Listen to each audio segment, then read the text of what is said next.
But one Mr. Goel, who is also a photographer, he does the photography business, and he brought up and he made an offer, and Baba disposed of that property to Goel. Well, thereafter Baba went back to Ahmednagar again. Third time, when Baba again visited, Baba gave very specific instructions for selection of his place. And Kaki Narawala and Kaki Desai made frantic efforts for the search of the house. I also made effort. I was very well known to the rent controller there, and I requested him that this is a must for him for bringing Baba to Dehradun, and you please give me the good house on so-and-so road. He said it's a war time and you can't expect things to so easy for a house. So what happened now, the D-Day, last date Baba had fixed that if you don't make arrangement for my stay, then don't worry and send a cable that you are not been able to search a house. So after health, then Baba inquired what I was doing in service and what was my thing. Baba made inquiry about my health, and I said I am very well. Then he said about my family and inquired. I replied that my mother, father and brothers are here, and I was in service. Thereafter he said that thereafter he said, do you love me? I said, I have met you and I do love. Then that after about half an hour that interview finished and I went back. But all the time after the interview, the thought of Baba continued in my mind. That is one thing very important that sort of impressed me. And thereafter I had a craving that I must meet Baba off and on. But I don't think Baba allowed that. And soon after that interview, Baba was about to leave Dehradun. And he left. Then I used to get news about Baba when Keki Desai or Narawala met, and we used to talk about. Later on, Baba made a another visit to Dehradun.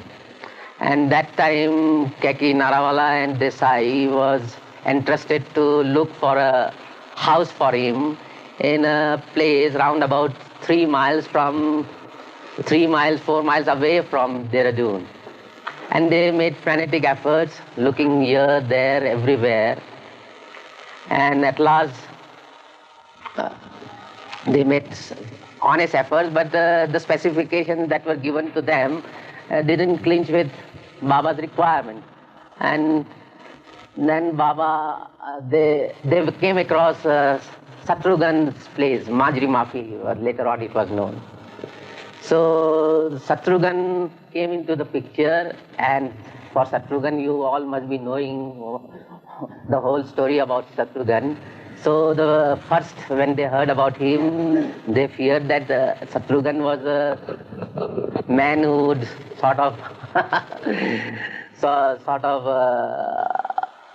underground fellow, and will he be helpful?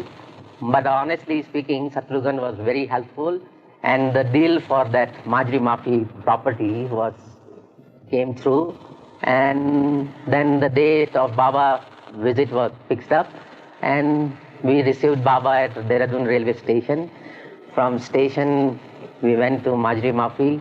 Then there was a man there who arranged for food and etc. of the Mandali and everybody there for the first day.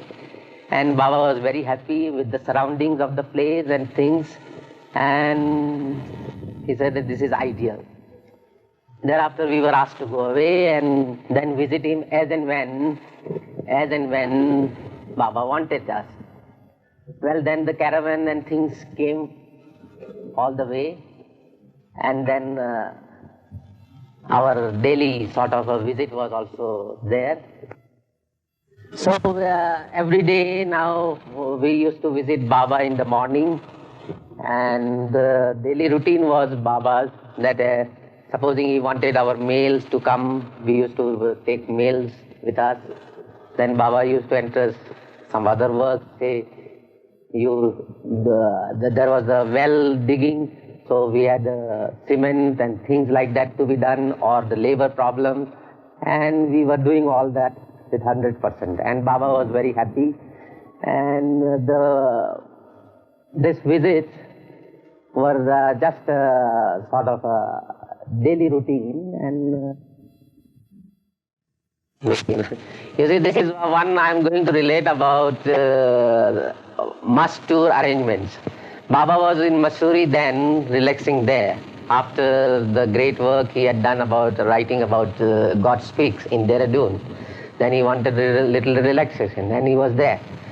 From Mussoorie, Baba wanted that arrange a must-tour for 7 of them. And Iraja asked me that I should arrange for a station wagon which is to be driven by monthly members only, no driver or nobody.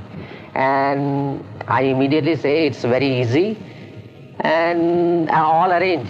Iraja insisted that no, you should do properly and settle everything and then let know Baba. I said to Iraja, you just go and tell Baba that all arrange. Well, here I was so overconfident about this arrangement, and later on it so happened that things I'll now relate to you didn't come through.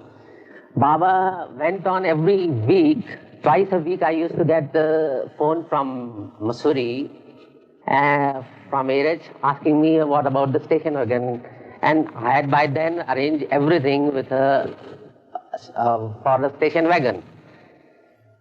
Now, the Baba arrived again from Mussoorie to Dehradun and inquired. I said everything is okay. Now, just 4 days or 5 days before starting this must tour, it so happened that that man, the owner's station wagon, he had also another one Baba with him, his spiritual master. He had arrived and he said, I want to go back to my place.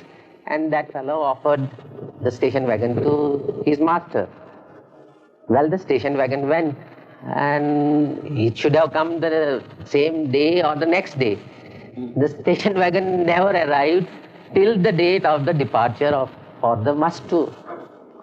And now there was a trouble for me. The trouble, it grew to such an extent that only a day was left, and evening and morning Baba used to send me to that station wagon owner that what has happened to the station wagon. That fellow said that this has never happened with our Baba, and your Baba is our Baba and our Baba is your Baba. So how can we how can I ask my Baba to send the station wagon for your Baba? And now you can imagine in what plight I was. The end result was Baba decided that Elcha has failed me, and he made another arrangement in Kishan Singh's car, and 4 of them were to go for the must tour according to the scheduled program. I wouldn't fail in my efforts and fail Baba in my work. What did Baba say to you when you failed? Baba. So Baba was angry with me because I failed him in not arranging the station wagon, and then he instructed the Mandali fellows that Elcha should not enter the premises, and his face should be blackened if he comes here. He never wants to see you. And he never wants me to see again. He never wants you to see. Yeah, no, me to see Baba again. And this thing I came to know later on, but I was in my full efforts, and the station wagon never arrived. Then I went to a friend of mine to arrange for a car. It was a lady's car. The owner of the car was a lady. Immediately she consented that, it's a very pious work that I will be doing for Baba, and you take the car immediately. I took the car immediately to Helen, got it serviced and things like that. But Helen told me, you are not to go to Baba anymore. And these are the instructions now, because you failed him. I said, I have not failed him yet. I have made my efforts. I have brought this car. You just look to it and keep things ready.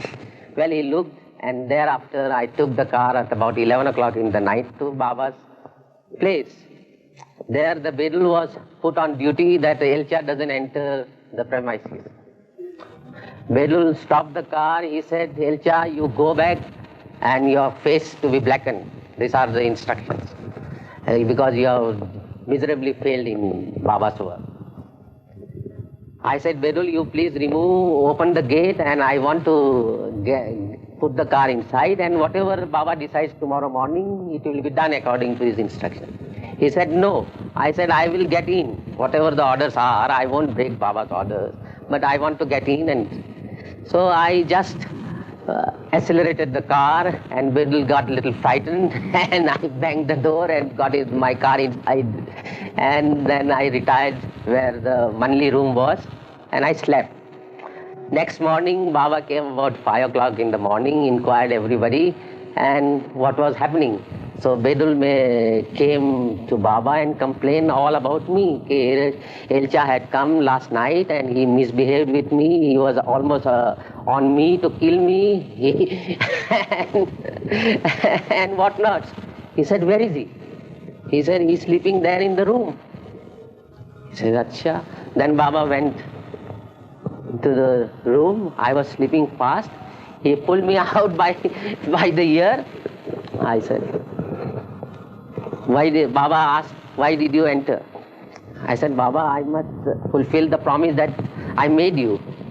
He said, I have already arranged, you have failed in the station wagon. I said, now Baba, I cannot say how I failed, but it has been like that. But I have brought another car, which is just very nice, and it will climb up the Everest. It's a very strong car. So Baba again said that, Baba said, Elcha is a headache for me.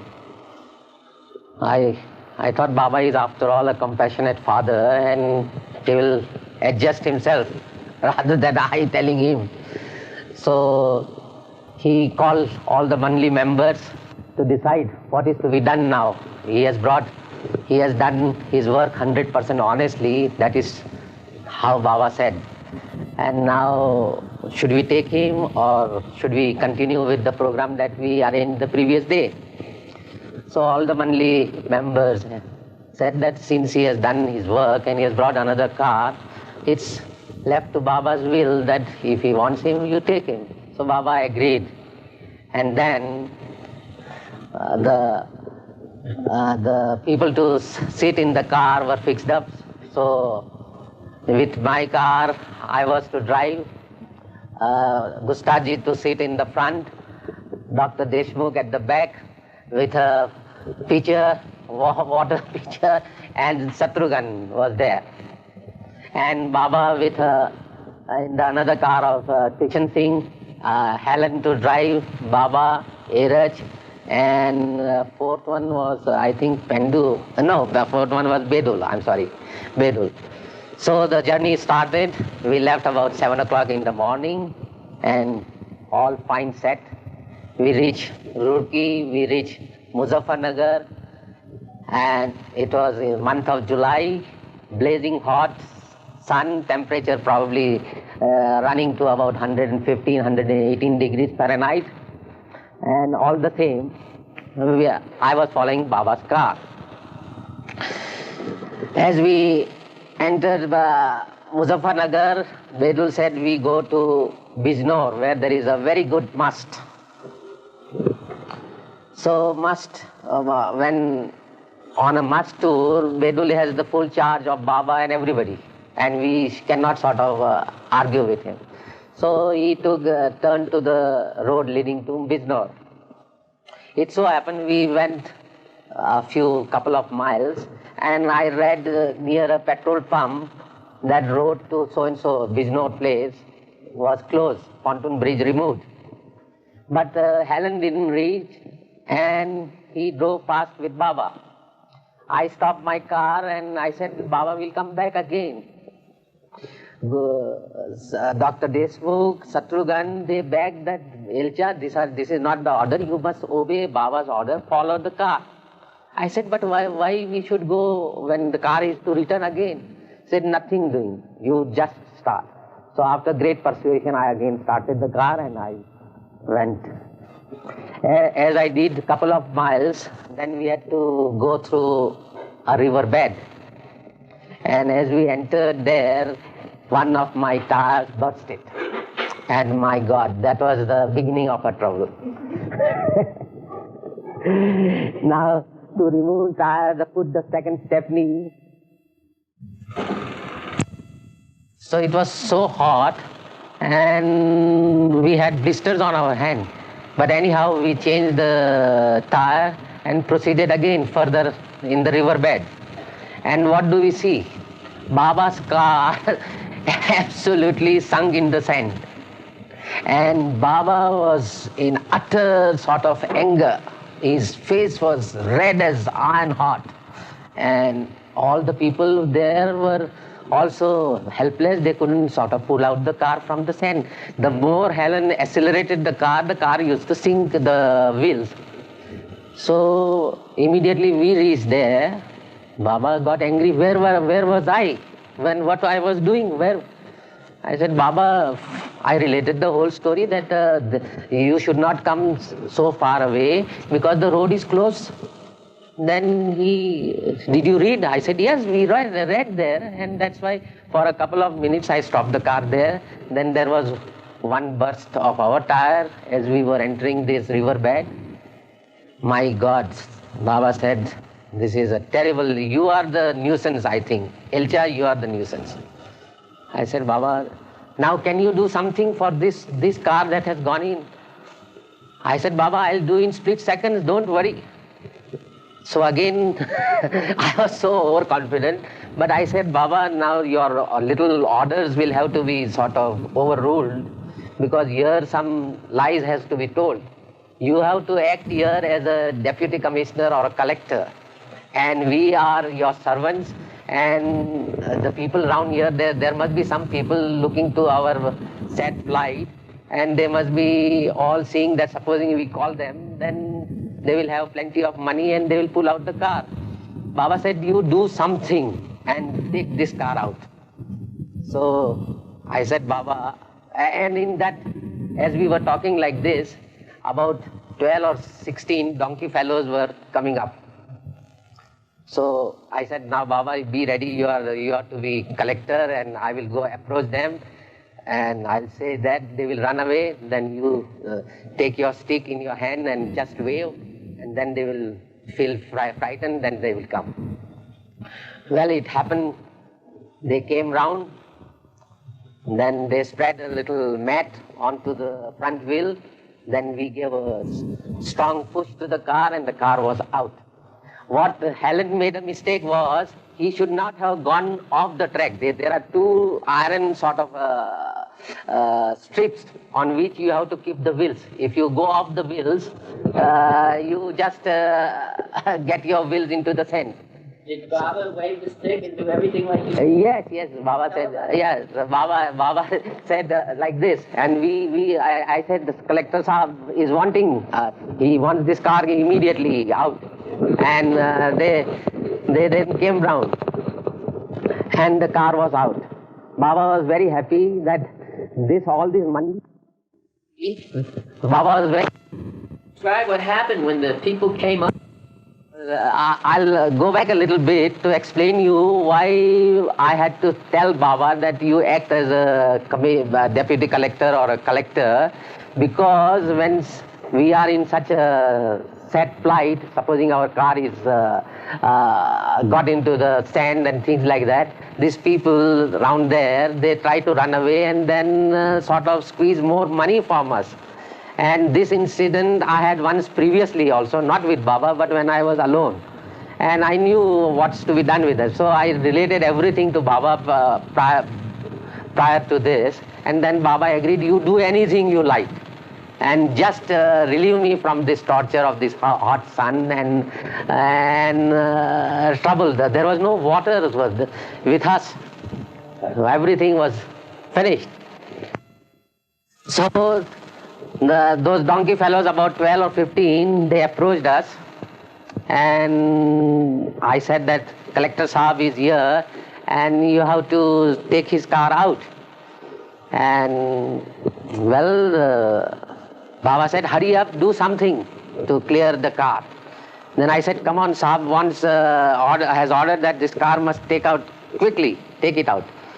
So they spread a mat onto the sand, and then we all, those 12 donkey fellows and our all Mandali, they just pushed the car on, and the car was onto the track. What Helen made a mistake, I related to Baba. I said, Helen is not a good driver, Baba. You should take me as your driver. I know the place. And Baba laughed.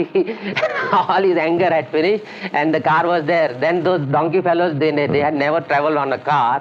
So they said that we want to have a ride. So Baba said, you give them a ride. So my car was an open car, so they got onto the mud guards and here, and all the 12 fellows were taken right up to the river bed, river shore. And there I showed to Baba that here you are, Baba, the pontoon bridge is removed, and Helen should have read and this trouble wouldn't have come. Oh, Baba said, here you are, Elcha is in every way very particular about me. But then we turned the car, we took the donkey fellows, and we reached again Muzaffarnagar, back to Muzaffar. This was now sometimes about 4 or 5 in the evening. Now at Muzaffarnagar, Baba said, I want to rest. So we said that there is a dark bungalow, a rest house, PWD rest house. He says, take me anywhere, but I want to rest. We went to the rest house, and there what we find was a marriage party, marriage procession, and with a band was going in full blow. He said, what is this trouble for me? Baba called Bedul, and he said that you get this, all this noise. So Baba called Bedul to stop all this noise. And as you know what Bedul is, Bedul will just blindly follow what Baba would say. So he went to the leader of the marriage party, and he requested them that our big brother, Baba must not be told that Baba is so-and-so with us. We have to say on the tours that big brother is there. Our big brother is there, and he wants to rest, and this noise will create trouble for him. So can you just stop this? So they said that we are about to leave, and we cannot sort of stop this band.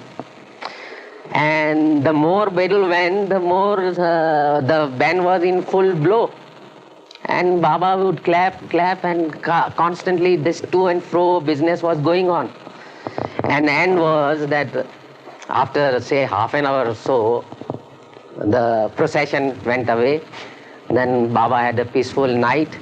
We all were ordered by Baba that we should sleep here, see that no snakes gets onto you, and those who snore should sleep far away. So we took our seats, we had a little bath, there was a well there, we took bath and we slept. And next morning, Baba said we'll start early in the morning and go to Punjab side for the mosques. Well, we left early in the morning. I was to follow Baba's car, and I did follow, but again there was trouble for me. As we were short of some reaching Saharanpur, another tire burst, and I was left with no proper tires to sort of replace. So in Saharanpur, we made a search for the tire. Now this car had a very sort of obsolete size of the tire, very old size, and to get such tires was also a problem. So at any rate, we got a second-hand tire and saw that the two stepneys were correct, and proceeded. At Ambala, we again halted and then proceeded further to the must place, and we came round. It was now evening hours, and Bedul was taking us through the sugarcane fields. And now it's a job to go with Bedul. If Bedul says right, he will take out his left hand out. So to go right, he will say left. Now under this circumstance, and we are not to sort of tell him that you are wrong or anything. You just go according to his instruction. And no car could go in those parts, and even a bullock cart would take a sort of difficult to go in those fields, and he would take the car inside.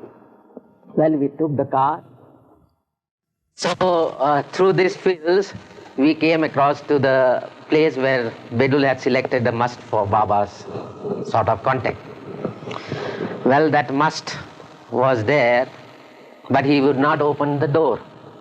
Bedul made entreaties to that man that big brother from far away place has come to see you, and you please open the door. We are not going to disturb. But that must happen to be a very fiery man, and he would not sort of open, and he said, get out from here. All the time he would make no entry. But at last, and Baba coaxed Bedul, do more entreaties, go on pointing out. I want to go quick and you do something. So after say 20 minutes or half an hour, these entreaties, the man opened. What we see, only that sight I can't describe, but I can well say that his two eyes were like torch bulbs. They were flashing like anything. And then immediately when the must is there, we Mandali fellows have to go away because Baba has to do his own work. We don't know what work he does with them, but his touch, Baba used to tell us, his touch would sort of relieve him from this more burden that he is having. Or at times Baba would put more burden on him to do certain of his work. So that was what we knew of. And that's why this godman or must, they fear coming near the master. At any rate, Baba was happy with this must, and he said, really it is a good beginning for me. And then we again started to another place. Another place we reached. Another must was there. No, this was a woman, Mastani, we call it Mastani, women. But Baba was not much impressed. She gave some cardamom, something like that to us and to Baba. Baba said, you take it, and then Baba gave some money to her and finished with that. Then Baba said, quickly he says, I want to go to Hardwar. And how far is Hardwar from here? I said, it is about 350 miles or almost 400 miles. I want to reach in the morning. I said, we will reach. But again, what about your car? I'm sorry, in between I had to relate one incident. I forgot one. As we were approaching Jalandhar, what happened, Baba's car was going at a high speed and we were also on a high speed. And just at that moment, one sort of a buffalo crossed the road and Baba's car applied brakes. Well, brakes were applied and it didn't hit the buffalo, but as I was applying, I saw that Baba.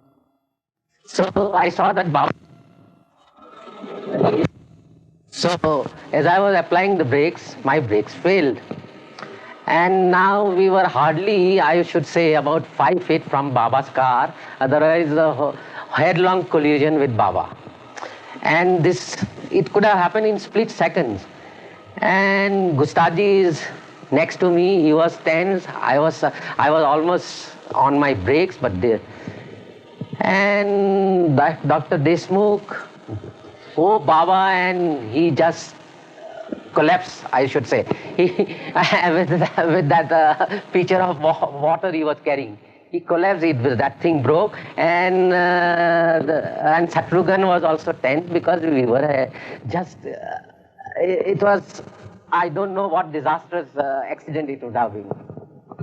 But Baba's car took up again speed, and my car was just rolling without brakes. So, well, there was no accident, but in Jalandhar Bazaar, we had to meet somebody. So, we went to the bazaar. No, there was no accident. Baba's car took up the speed, and we didn't bang it. Otherwise, I would have banged the Baba's car from behind, and God knows what would have happened.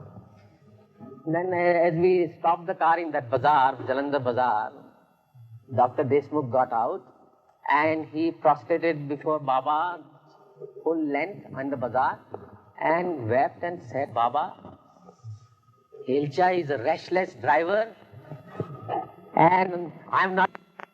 Elcha is a reckless driver, and what would have happened supposing he would have made an accident with your car? We would have been smashed, everybody, and he would have killed." He said, "Baba, what happened?" He asked Gustaji. Gustaji also laughed and said that Gustaji pointed out that brakes didn't apply. Then Shatrughan said, yes, brakes didn't apply, and there was a distance of hardly 5 feet or something.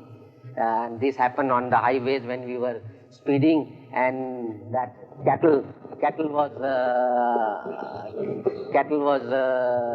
crossing the road, and this happened. Then Baba came to me, "Why are they all so much frightened?" I said, "Baba, this happened, what they say is correct. But I didn't lose my nerves, and I said, now leave it to you. Whatever will happen, I was following you all right."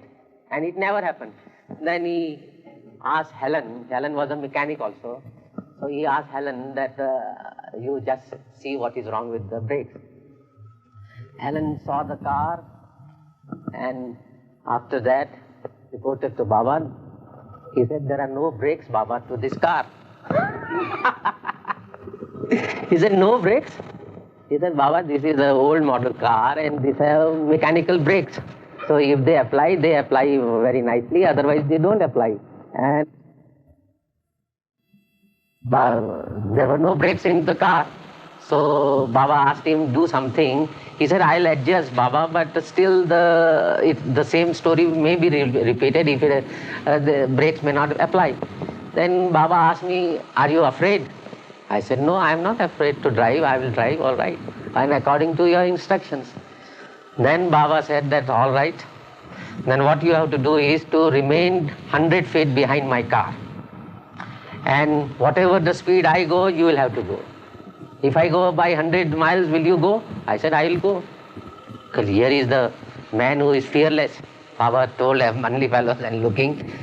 And well, we started with that. And we had to do about 350 miles journey whole night. Baba said, "See that you don't get sleep or anything." He gave us some pills. I think that, I don't know what's the name of that pills, but that keeps you awake. And we drove. The whole trouble again starts with me again. The last spare wheel I had, that had also punctured, and we were stranded absolutely. Now there was no other go but to stop the car and in the morning to go down to the town for getting the puncture repaired. Baba was ahead. After a few miles he had gone ahead. He didn't see the light of my car. He asked Helen to turn back. We were doing all our best, stopping the trucks for taking our wheels to the nearest workshop for getting punctured. And the moment I was just getting onto the truck, the Baba car came. He said, "What is this all?" I said, "Baba, I'm taking this wheel for getting punctures." repaired. He said, how far? Do it quickly. You are really a headache for me. I told you not to come with me, but you still insisted, and all this trouble is only on account of you. I said, Baba, what can I do now? Well, got the this thing wheels taken to the workshop, got it repaired, and thereafter we had straight run to Hardwar and to Rishikesh. We reached Rishikesh about 11 o'clock in the morning, and there another must was there, which Baba had previously also visited. We got there, Baba did some work with him, and we returned to Dehradun safe and sound, because on the day we started the journey, Baba said that, look here, if you die on the way, I am not going to be responsible, nor your any. When we started the Must Tour, Baba said that you are coming at your own sort of responsibility. I will not be responsible if you die on this tour or anything. And none of your relations or anything should come to me weeping that you have taken away our person or something like that. He is dead on your... So the end all was, we reached Dehradun again safe and sound, and Baba was very happy with this tour, accepting that whatever mishaps I had made the car, but all the same. And then Baba said that, see that this car is properly again serviced. The tires, if you get the new tires, because we have spoiled the car and taken on such a long journey, etc. And the journey finished there. Now, I want to go back a little bit about that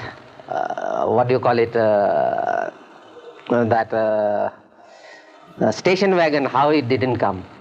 You see, a little knowing that one should not be very confident before Baba. One should live entirely to his will. And I was always sort of overconfident that whatever instruction Baba would give me, I would always do it. And that was where Baba wanted to say that don't show your ego, and if he wanted the station wagon could have come, the one which I had arranged. But overconfidence and to break the ego, this whole story, this is according to me, and I will say it is absolutely true that to break the ego, Baba made all this mischief. The station wagon went away with another Baba. I had to take another car. But all the same, I made 100% honest effort. Baba said, you make 100% honest efforts in your work, and rest you leave it to me. Whether right or wrong, anything happens, that is my responsibility. He has been always telling everybody to us, everybody. So that was the end of this. Now another one good story I want to say. You see, I had little service trouble. The service trouble was, my salary was high, and the employers were grumbling that it was too high and they couldn't sort of afford me. And it hung on for almost 6 months or 7 months like that. Then one day Baba inquired, what are you doing or what is what? I said, Baba, I am so and so, so and so. So he said, you are a big boss here. I said, whatever it is, Baba, but I do myself. But there is some trouble. What is the trouble? They said that my salary is high and they can't afford, and they want to get rid of me. He said, is that so? You simply go on working and let them do whatever. I'll see to that. So again, every month or every second month, this question of my salary used to come up. And some or other, the board president. So as I was saying, some or other, I was going on with the work. And Baba said, you go on with the work. Then one day, it became so annoying and embarrassing for me that after the board meeting, I must report to Baba what happened. I said, Baba, again this thing, and today I feel very much embarrassed, and I want to chuck away this job, resign and go. He said, no, what are you going to do? Listen.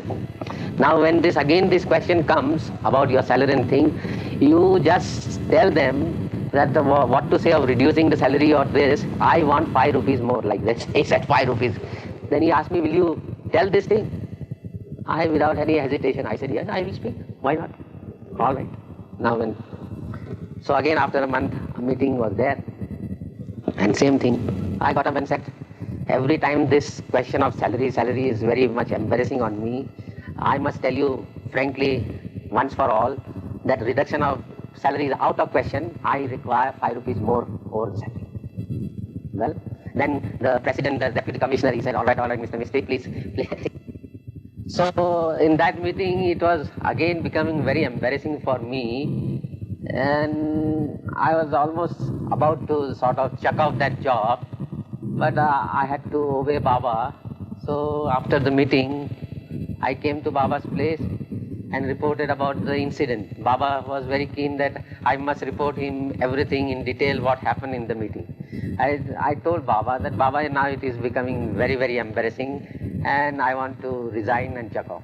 He said, no, don't do that. I said, all right, we'll listen. Now in the next meeting, if this question comes, you say that question of reduction or anything doesn't arise, I want 5 rupees more, like this, he said, 5. Will you say this? I said, I'll say this. All right. Again, after a month or so, there was a board meeting, and the same question that Mistry has not done this, Mistry has not done that, his salary is too much, we are running into loss, so and so forth. I got up and said, look here, this question has been hanging for a long time. Let me settle it. That question of reduction in salary doesn't arise, but I want 5 rupees more increment in my salary. And so the president, our deputy commissioner, he said, all right, Mr. Mistry, please sit down. Well, the meeting finished, and I reported the same thing. Baba said, are you telling truth? I said, yes, I did say this. All right, very good. All right. Then, and all was, they said, my services were finished after some time. I never reported what happened to Baba, because unless and until Baba asked, I will not say anything to Baba. So the thing happened, and I was very free in those days. When I left the service, I was absolutely carefree and everything. So I think about 15 days or so, about 15 or 20 days had passed. I was without a job. So one fine morning, Baba inquires, what are you doing? I said, nothing. He said, what do you mean by nothing? I said, yes, my job is finished and I am now free. Free? You never said. I said, what? You know everything, whatever to report to you. Okay, you are a very shameless fellow. You are on my chest all the time sitting. I said, hold on. All right.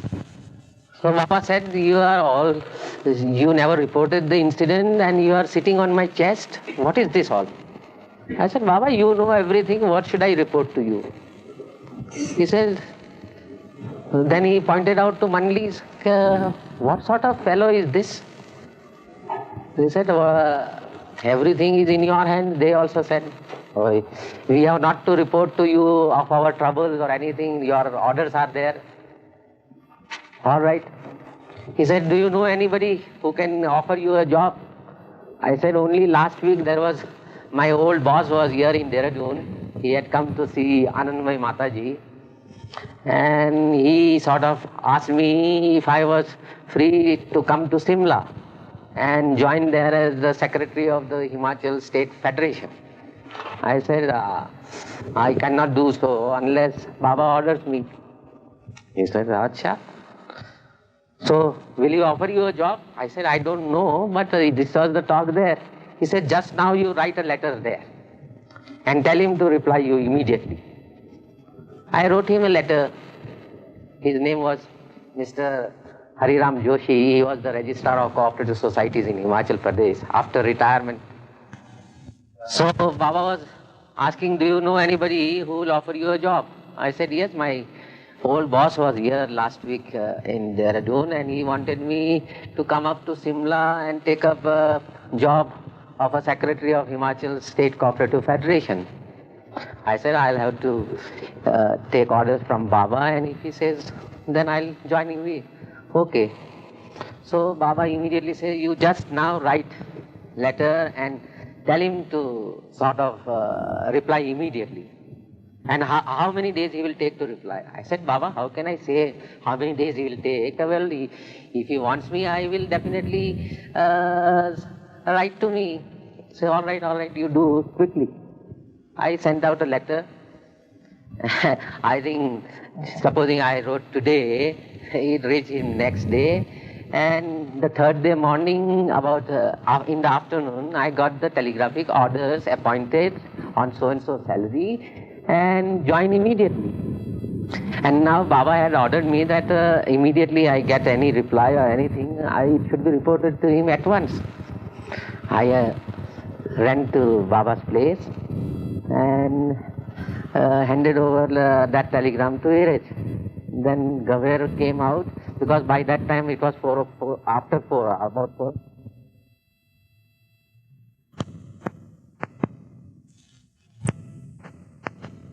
Oh yes, started. So,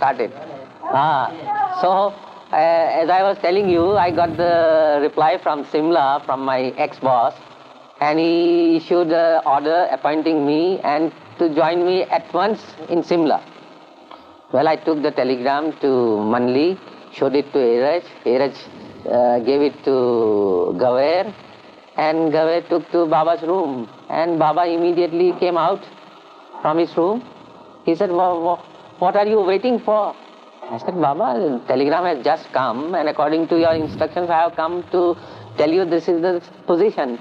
He said, now you just go away from my chest. You have been a burden on me, and you clear away. I said, Baba. So he inquired about what time is the train. I said, about 7:30 for going down. Then hurry up, now 2 hours are there, pack up your things and go. But immediately he said that I am leaving on 30th. So will you come a day or two and give me your company? I said, most willingly. Then the Mandali fellows, they all said, Baba, how is it possible? He is just going, today is 22nd, 23rd he will be in Simla, and then you again want him, there are hardly a week that he would have joined the duty. He said, you try, if it is possible you come, otherwise don't worry, be happy. I said, no, I'll come, Baba. Then on 26th I inquired from my boss that this is the position, he is leaving Dehradun and I want to see him off at Dehradun, so can I go?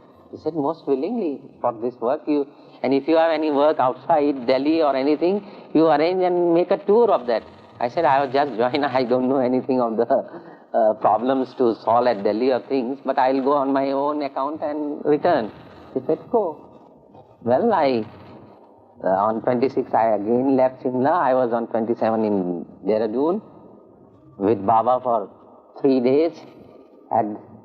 Saw him off at Dehradun station, and then I asked for Baba's autograph.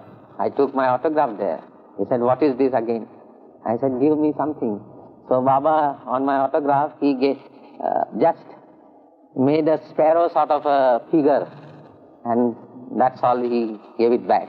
Then Baba, the train started, we said goodbye, Jai Baba to Baba. Thereafter there was a problem about the caravan that he had brought in the new life. That had to be sent back to Ahmednagar. So for that duty was entrusted to me, Keki Narawala and Keki Desai, that you 3 see that this caravan is put onto the wagon and safely reaches Ahmednagar. Well, the wagon allotment came and we did all that. But when the height of Baba's caravan was measured, so the railway clerk measured the height, etc., and he said this caravan cannot go because it exceeds the limit of clearance between the bridges that will pass on its way. I said, this caravan has to go and it must go as it is. And it is a very precious cargo. He said, we can't do anything because there are restrictions. I said, do something. We even offered some bribe or things like that so that things start moving. But he was very hesitant that no, no, no. And all was that we had to sort of take out the air from the wheels, then some about 6 inches of the things was lowered, the caravan was lowered by that. Then even he said, this is not possible, this is not possible. I said, something you now make it now. You wanted that much clearance and it won't strike the bridge. So the caravan was also sent away. It reached safely and now you see that caravan is there at Meher. Then I came back to Simla and now I'm here for the last 22 years. I have not left Simla ever since. And I have been visiting Meher and Baba. But my most unfortunate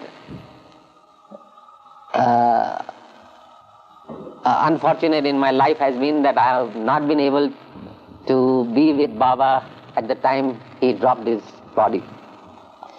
You see, that time I was quite close to Ahmednagar and nowhere I could read, excepting at Nagpur station. I got hold of a fellow reading Avatar, Meher Baba dropped his body. And I snatched the paper from his hand. I said, just let me read. I read and the account given in the 3 lines was, his body will be placed, cremated, next day at about 10 or something it was written. I said, now it is 12 o'clock in the noon and I can't reach from Nagpur to Ahmednagar in time to pay my last respect to Baba. And then I was proceeding to Calcutta. All the time thinking that what a sad moment it is for me that I can't be with him. Never to think that Baba's body would be there for 7 days for darshan. I didn't have any Baba lover around Rourkela. I was on some mission there at Rourkela. I got down at Rourkela, I did work. Then at Calcutta, I went there. I didn't get any contact of Baba lover. And when I went and got the account from Premi Narawala and others, I was so unhappy that I couldn't be at Baba's side when he dropped his body. Another very interesting story I want to relate is about the service that... So once Baba inquired in the Mandali where we were about 25-30 people sitting with Baba. He said, let me know how many of you are performing your duty 100% honestly, truly. Many of them said, we do this, we 100% work truly this thing. And when my turn came, I said, Baba, I do 100% dishonest work. He said, what? Everybody was, Baba was, what dishonest work? Baba, I said, my work is such that if I do honestly, I will have to starve or my institution will go fail. He said, what do you mean? I said, Baba, I deal in seed potato work. Now seed potato bags come from various fields. Some people sort of fill good quality of seed and proper weight and things like that. Others, they make mischief. If I tell the purchaser that this bag is rotten, don't touch, and if this bag is good, you purchase, then the stuff that is inferior will remain and we'll have to throw away into the khad. He said, then what do you do?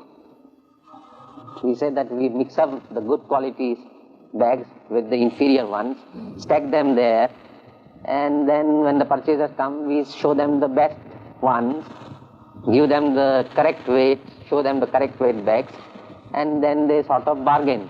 and when the bargain is settled and when wagon allotment is given, we sort of load every inferior and plus few of the superior bags, and the fellow goes away. Now, do you call this 100% honest work or dishonest? This is completely a dishonest. So my working is such that I cannot work honestly. If you say I have to work honestly 100%, I'll do so if you order. Then he was inquiring, now this is a problem, what is to be done? He inquired. He said, then he asked me, are you in habit of taking some bribe or anything to enhance your sort of income? I said, I don't touch that.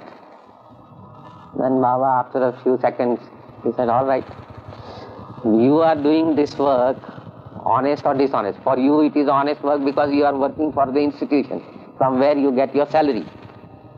So it's perfectly all right. You continue with your work, see to the interest of the institution, and also try to improve the things so that the purchaser also doesn't suffer. I said, we don't see that the purchaser suffers, but we have to push and clear the goods. So everybody, Baba exempted me from this sort of clause, 100% truth. So you are the luckier one. Monthly people said, what is this? Baba is favoring you all the times, and to us he is putting lot of load, you do this, do that.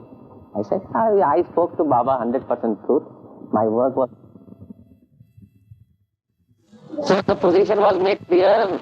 Baba said that as long as you don't sort of take it for your own benefit, but if you do this thing for the benefit of the institution and you are concerned with your own salary itself, then it is well enough. Go ahead, do. Or you can't be sort of 100% doing honestly. You are doing honestly 100% for the institution. Now, what next should I do? Okay. Jai Baba! Baba once asked the monthly people to bring out some jokes so that he can relax. He was under a very heavy burden of work and he wanted little relaxation. So any jokes, whether practical or anything had happened, you just have to say out at the spur of the moment. So each one said something. I came out with one joke that, Baba, we have such a seed from the hills that grows in the plain, and you just inquire from this monthly people how big potato they have seen. Somebody said 200 grams, another said quarter kilo, another said 1 kilo was the maximum they could say of. I said, Baba, I have seen a potato as big and as weighing as a quintal. 1 quintal big potato. So I describe what's the weight. Quintal is about 100 kg. And then size of the potato, they said, give the size. I said, size of the potato, maybe as we were sitting in that room with Baba, I said, maybe of this size. So they said, this is Baba, this is the limit of the thinking. I said, I have seen it, and Baba said, you must believe, it's a fact. When Elcha says anything, it's fact. And then I said, we have our friends Nigam and Pukar, everybody from the east side of UP. And there is a place called Jaunpur.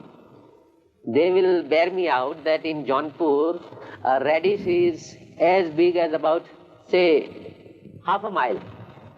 So they said, no, there is no radish like a half a mile. Then how big? I said, Baba, that radish, when Jaunpur radish is taken out, it is carried by 10 bullock carts to carry it in a bullock cart with 10 bullocks to pull that radish. They said, my God, Baba laughed so much. These things are happening. Then I came to Agra side. I said, Baba, there is in Agra jail, cauliflowers are grown. And cauliflowers are grown to a height of, say, 1 tent. Have you seen a tent? Tent, yes. The area of a tent and about 10 feet high, 10 to 50. He said, such big cauliflower. And I said, on one cauliflower, about 300 to 400 prisoners are fed. So, once in the Mandali, Baba asked me if I had read any of his book. I said, I haven't read any books. So he said, you must read something.